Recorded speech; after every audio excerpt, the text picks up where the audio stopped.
Hola, soy Xavi de Nordic Projects y hoy te quiero hablar de los Topic Clusters. ¿Qué son? ¿De dónde surge este concepto? ¿Por qué son súper importantes en una estrategia SEO? Y sobre todo, ¿cómo pueden ayudarte a petar tu web de tráfico de calidad?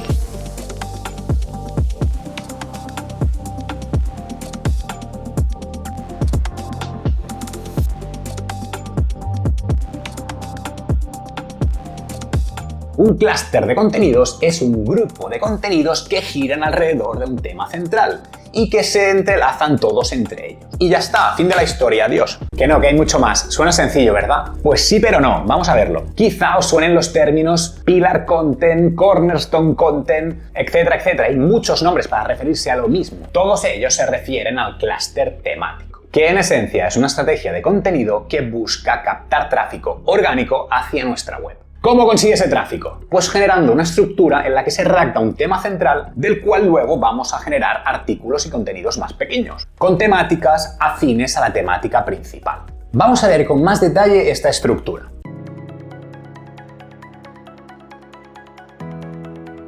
Bien, tenemos un contenido principal al que llamaremos contenido pilar y unos contenidos secundarios a los que llamaremos contenidos clúster. El contenido pilar actúa como columna vertebral de la estrategia y suele tener bastante contenido. Podríamos decir unos mínimo 3.000 palabras de contenido, que es lo que da para desglosar un tema en profundidad. Aunque no se valora tanto por la extensión, sino por el enfoque y la perspectiva. Al ser un contenido central, aborda los contenidos desde una perspectiva amplia, lo que a los ojos de los buscadores demuestra autoridad. Es decir, que controla bastante del tema. Por otro lado, tenemos los contenidos secundarios o contenidos clúster. Estos contenidos actúan como satélites que orbitan alrededor del contenido pilar. Son artículos más específicos y menos extensos, que básicamente tiran del hilo de algún concepto que ha aparecido en el contenido pilar y lo desarrollan al detalle por separado.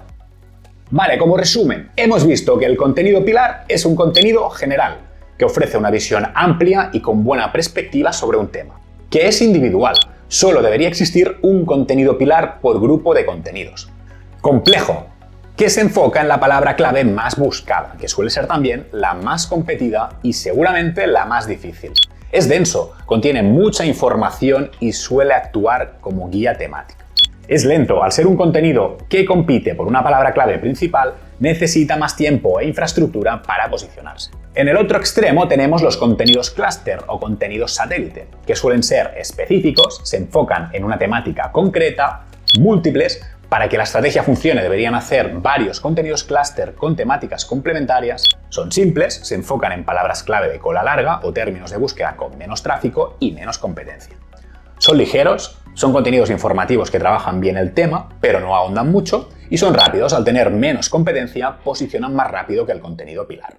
Vale, entonces, para acabar de entender de dónde surge el concepto de contenido clúster, tenemos que ir a ver su origen.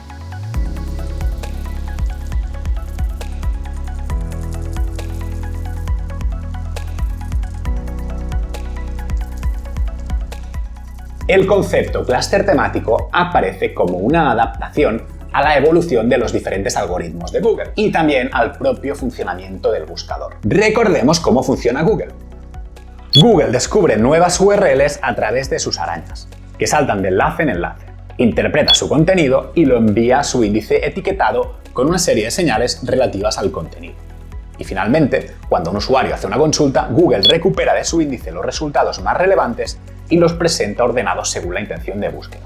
Vale, y te preguntarás, Xavi, ¿por qué me explicas todo esto? ¿Qué tiene que ver esto con el contenido clúster?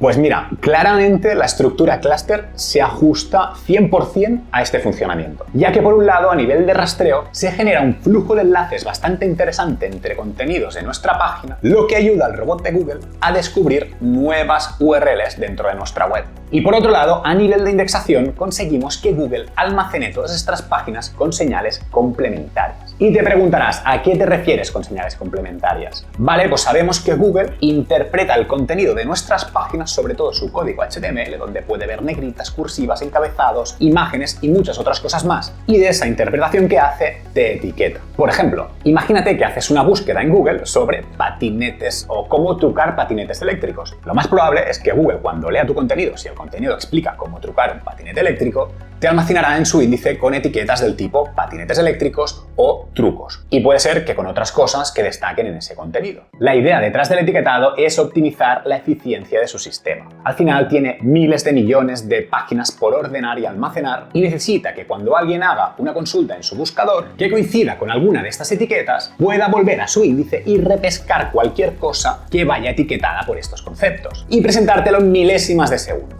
Se está poniendo interesante, ¿verdad? De acuerdo, entonces, tenemos claro cómo funciona Google y cómo una estructura clúster favorece el rastreo e indexación. Pero, ¿y lo más importante? La clasificación. Pues para entender cómo una estructura clúster puede posicionarte arriba del todo, tenemos que entender la irrupción de algunos algoritmos.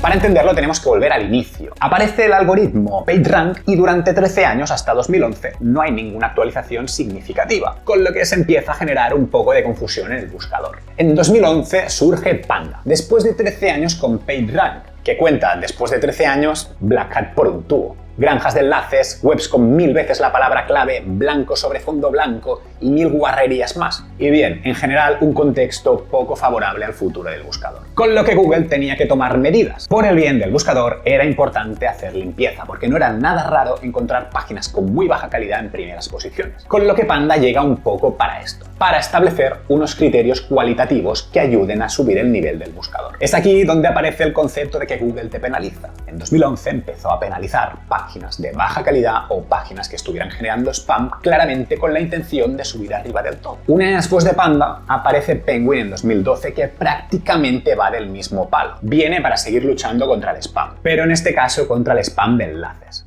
Vale, para entender por qué hizo esto Google, recordemos que Google descubría nuevas páginas saltando de enlace en enlace y que en sus inicios tenía un sistema llamado PageRank, a partir del cual otorgaba una nota a cada una de las páginas en función de la cantidad y de la calidad de los enlaces. Hubo un momento en el que Google tenía muy en cuenta el PageRank, porque era un indicador de popularidad. Si recibías muchos enlaces es que eras muy popular y por lo tanto la reflexión que hacía era popularidad igual a relevancia, con lo cual te subimos más arriba, porque si a muchas personas les ha interesado, ya que te han puesto muchos enlaces, es que tu contenido puede ser muy interesante. Entonces los SEOs de la época decían, vale, pues consigamos muchos enlaces para modificar el PageRank, compremos enlaces en prensa para coger enlaces con bastante autoridad y así mejoraremos el posicionamiento de la web. Entonces Penguin aparece justamente para esto, dijo, hasta aquí, a partir de ahora vamos a penalizar todas estas historias. Vale, como vemos, Panda y Penguin 2011 y 2012 son dos algoritmos muy en plan policía, pero sumamente importantes para que Google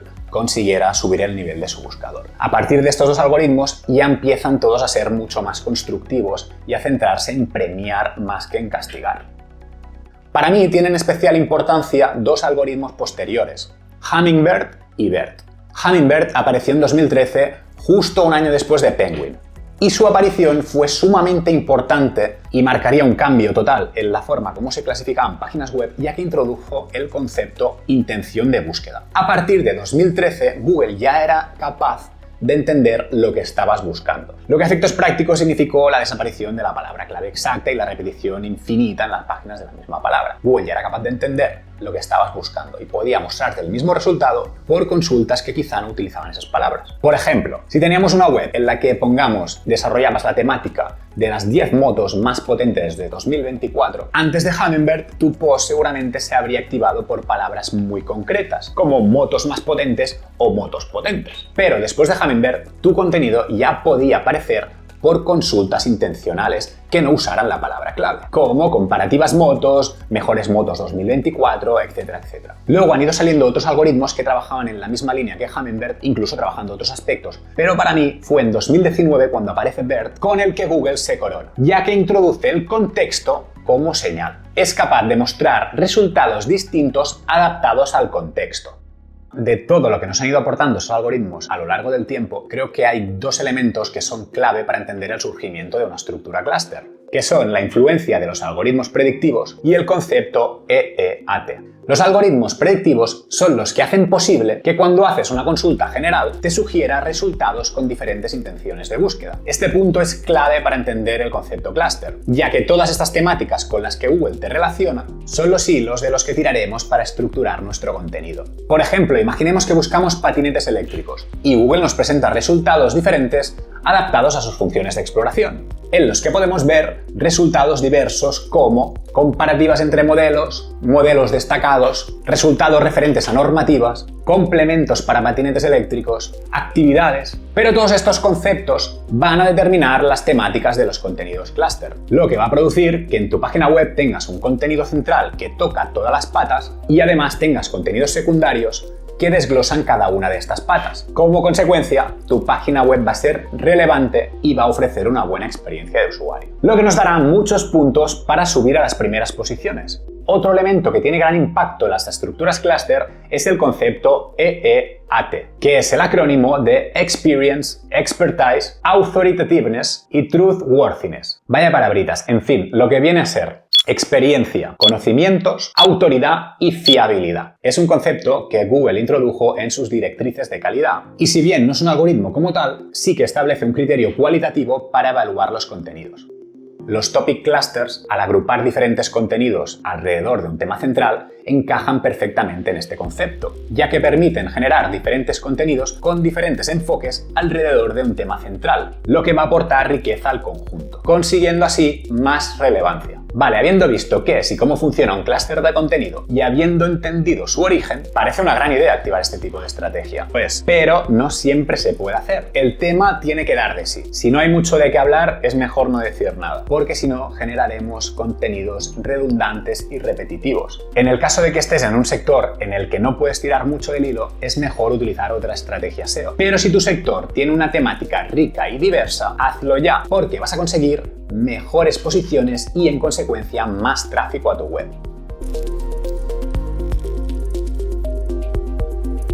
Una estructura clúster aprueba con nota muchos aspectos clave en el SEO. Demostramos autoridad porque aportamos una perspectiva amplia sobre el tema. Demostramos que sabemos de lo que hablamos porque tocamos todas las piezas clave que posiblemente los usuarios estén demandando en cuanto a tu sector, lo cual tu página web puede convertirse en un buen sitio para que Google envíe a los usuarios, ya que probablemente podrán encontrar respuesta a todas las inquietudes que le puedan surgir. Mejora considerablemente la navegación y en consecuencia la experiencia de usuario, ya que podemos encontrar más contenidos por los que tirar del hilo, lo que se va a traducir en más tiempo de permanencia en la página, más páginas vistas por sesión, menos porcentaje de rebote y otros factores cualitativos que Google va a tener en cuenta. Mejora considerablemente la indexación, ya que se genera un flujo de enlaces controlados entre diferentes páginas que se transmiten a autoridad. Mejora considerablemente el rendimiento de la página. Al planificar todos los contenidos previamente, evitamos competir por las mismas palabras clave, lo que se llama canibalización, y aportamos una cobertura más amplia de la palabra clave, consiguiendo así un mejor tráfico y más organizado. Si quieres ver una demo de cómo creamos un clúster de contenidos, te dejamos el enlace aquí abajo. Espero que me haya explicado bien y que este vídeo te haya resultado de utilidad.